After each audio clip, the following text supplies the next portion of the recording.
आपके भैया ना एक नंबर के हम का कही दोगा के का हो? आपके भैया नहीं खियाई सब बाहर से घरे आवता आई ड्यूटी आवे करतन। ड्यूटियो ना रही ना तुमका घरवा यहाँ तुमके कीड़ा काटी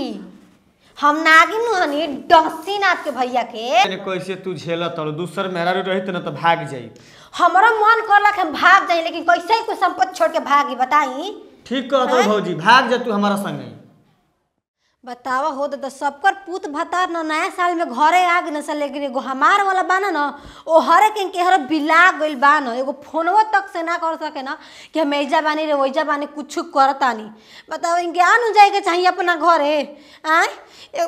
कितना दिन के सबकर मर्द फोन लगा कत से हैप्पी नहीं हो रही हमारा के एगो फोनवो ना करना कि जिये तली कि तू मरत तली हम कहाँ चाहिए हमारे समझे में नहीं कर मन तो करता कि भाग जाए के हर नैहर और चल जाए। आय बताओ होते तो एगो ललझरिया के मर्द बाटे कि रोज के रोज फोन करता रोज के रोज एगो हमार मर्द बाटे जना तक लहू फेंकत रहता नतिये मिल जाती न तो बहुत मरती। एगो नौकरी पागल बा तो चोन्हा तटे कि हमार नौकरी यहाँ बानी तो ई बानी तो ऊ बानी फलान बानी ढेकान बानी ऊपर पर जाओ नाती ऊपर पर जाओ तार नौकरी में सरकारी नौकरी बा सरकारी रही तो ऐसे ही करता सब नतिया का बेटा।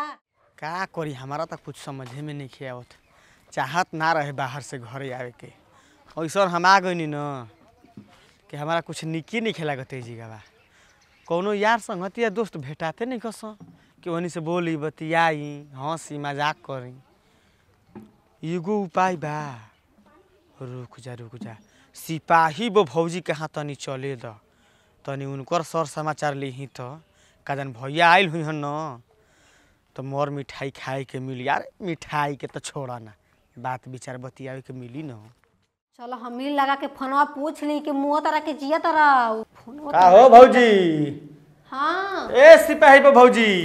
हाँ बोली मैं खोल के सुत तड़ू नहीं कौची खोल के सुता जी दरवाजा अच्छा दरवाजा नहीं सब केहू के केवाड़ी दे हर आला तार केवाड़ी खुला बा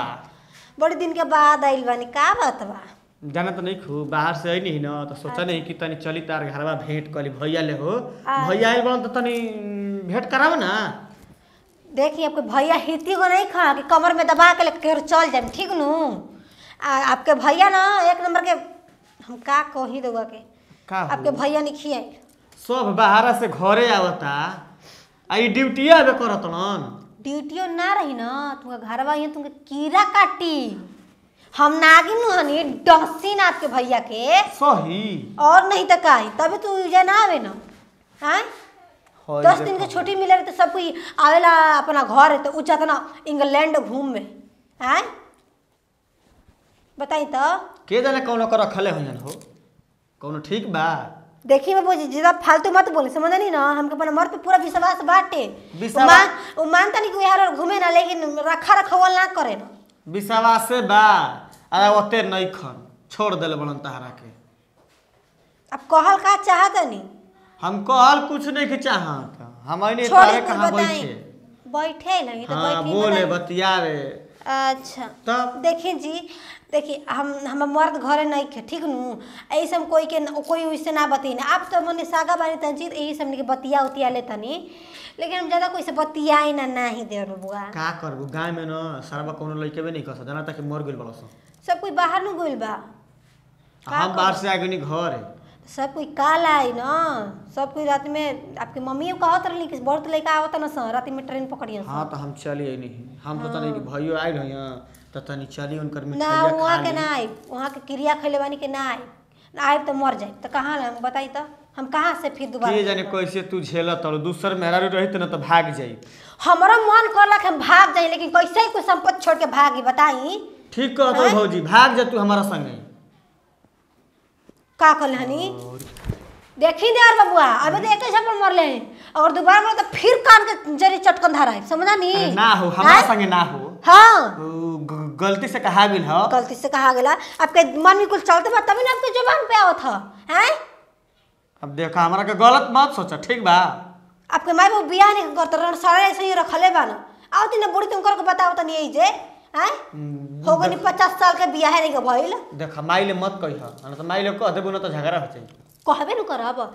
जाए कि अभी धक्का मार के भगाई बताई। अच्छा ये भौजी के बात कही का बड़ा नीक लागेलू। नीक ना लगब ना तू भगवा कि ना भगब मार मुंह में तर फाड़ दिया फेंक। अरे नतिया भागत नहीं तू भगबे कि ना रे भगबे काहे मारतल हो काहे ना मार बियाह करब का हमरा से हैं। आपके भैया के फोन में नहीं खेला हम बियाह ना करम नहीं खे आगे निका जी खुश रहो माने आज मतलब बैठी रहो बैठी पानी लेके हम आवत नहीं ठीक है नु का हाल होत रहल इधर वो पूछबे ना कइले हनी हमरा से पहले ही हैं। अभी सब कुछ है जब नाती बाना ना दोगलू हई कहत ना कि तू हमरा संग भाग चल हैं। ए ना हो भैया उ ना देखी हंसी में रवा घर नहीं किया होत ना तो ऐसे ही हमरा पर नजर डालत रहत ना जा ना हो भाग गइल। तब बताओ कैसे कैसे बीतत रहल है के आप बताइए जे कैसे रहत रहनी। घाव लागे रहे का आवाज खराब क्या हो गई आवाज खराब भइल बा गीत गावे न गइल हो खराब आवाज घाव लागले त आवाज खराब होला हैं। कैसे लागे रहे राड गिरी ना तो चटपट मर जाई हमरा के बेवकूफ मत बनाई पातर से हो जाई झूठ सच के बोले के ना बोले के बटे नहीं के भरोसा कितना दिन की बात बताई रिचार्ज हमर खत्म हो गइल वैसे ही हम फोन ना लगा सकी ना आपके कर न देवे के चाहिए ओ दिन कहानी नु कि ए जी रिचार्ज कर दही हैं। अरे पगल रिचार्ज खत्म है जब फोनवा ना लागत रहल इनकमिंग खत्म है कहां से फोन आई हमार मोबाइल रिचार्ज इनके आपके तो रहन हुआ उधर से तो कर सकी ना हैं। जवन देखो तवर रानी में है ना हमारा तिया के तर भतार ना और आवाज सही में मसले निका जी हैं। भरोसा नहीं खे भरोसा नहीं खे पहले रहन अब भरोसा नहीं खे समझा नी हैं। नहीं खे ना फोन करा ना कोई के हाल चाल पूछा गाँव में के मरल के जियल घर में कुछ बाटे कि नहीं खे तो जी खोज खबर नहीं खे। जब तोरा नाम से मैं दुकाने कर देबे कि जौन मन कर जाके लेत रहे तो कैसे कमी रहे घर में उन्नतिया के बेटा दे था का कहता 10,000 रुपया भइल बाटे ओकरा फिर उधार कहता दोगलवा हम ना दे हम हैं। अभी 5 दिन पहले ओकरा पैसा देले रहे दोगलवा कहता कि नहीं हमरा में आई कैसे डलले बनी आप अच्छा ओकर जाते तो देखत ले आओ तुम पानी नहीं पी रवो के हैप्पी न्यू ईयर भुला गए जी हैप्पी न्यू ईयर हां रोकी पाल के आते बाप रे बहुत खिसिया मेरे भी बाकी चलो बढ़िया बा नहीं तो कोनो ना रहती तो मौका के फायदा उठा ली सो